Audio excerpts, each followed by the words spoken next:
어제 알려졌던 소식이었죠. 김의겸 전 청와대 대변인 갑자기 어제 SNS에 글을 올렸습니다.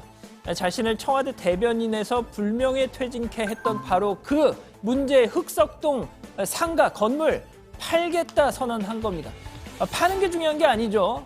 거기서 이제 팔면 상당한 이 액수의 시세 차익이 남겨질 텐데 그거 기부하겠다. 그리고 그 기부 내역도 다 공개하겠다 한 겁니다. 자, 지난해 7월이었죠. 이 흑석동 재개발 구역 내 상가 건물을 25억에 매입을 했고 지금 업계에서는 30억, 40억 그러니까 시세 차익만 한 두 자릿수 10억대에 달할 거란 얘기가 있는데 이거 기부하겠다 한 겁니다. 자, 도대체 왜 그 두 자릿수 되는 차익 이 포기하면서까지 이런 결심을 한 걸까요? 본인 얘기는 이렇습니다. 문재인 정부 성공을 위해선 부동산 안정이 필수적인데 야당과 보수 언론은 정부 정책 신뢰도를 떨어뜨리려 하고 있습니다. 이 과정에서 제가 먹기 좋은 먹잇감이 되고 있고요. 자, 일부 보수 언론 같은 경우는 정부가 무슨 부동산 정책만 발표했다 하면 그 규제 대상에 흑석동이 포함이 되느냐 안 되느냐 이것만 따로 막 기사를 쓸 정도로 이 세간의 시선 이제 본인도 자유롭고 싶고 문재인 정부에도 부담 지우기 싫다 그런 얘기 같습니다.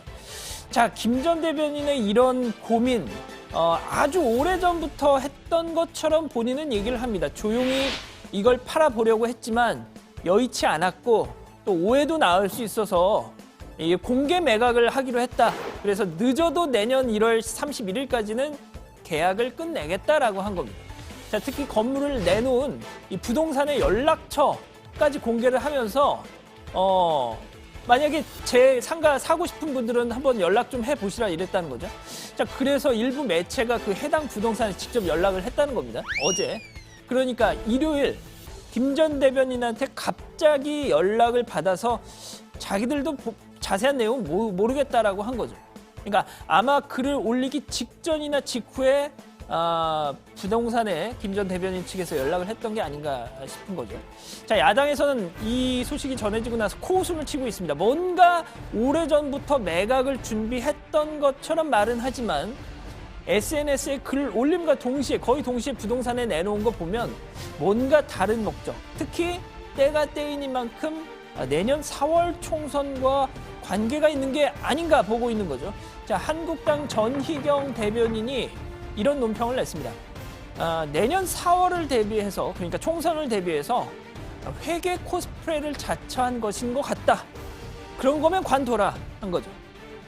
그러니까 전희경 대변인의 말이 맞고 틀리고를 떠나서 이 전북 군산 출신이죠. 김 전 대변인. 이 고향 출마 가능성이 오래전부터 나오긴 했었습니다. 근데 그 부동산 문제 때문에 사실상 힘들 거다라는 얘기가 많았는데 또 최근에 민주당이 내년 총선 후보자 검증 기준 가운데 이 부동산 투기 항목을 추가했습니다. 그래서 야당은 더더욱 이런 심증을 굳히는 모습입니다.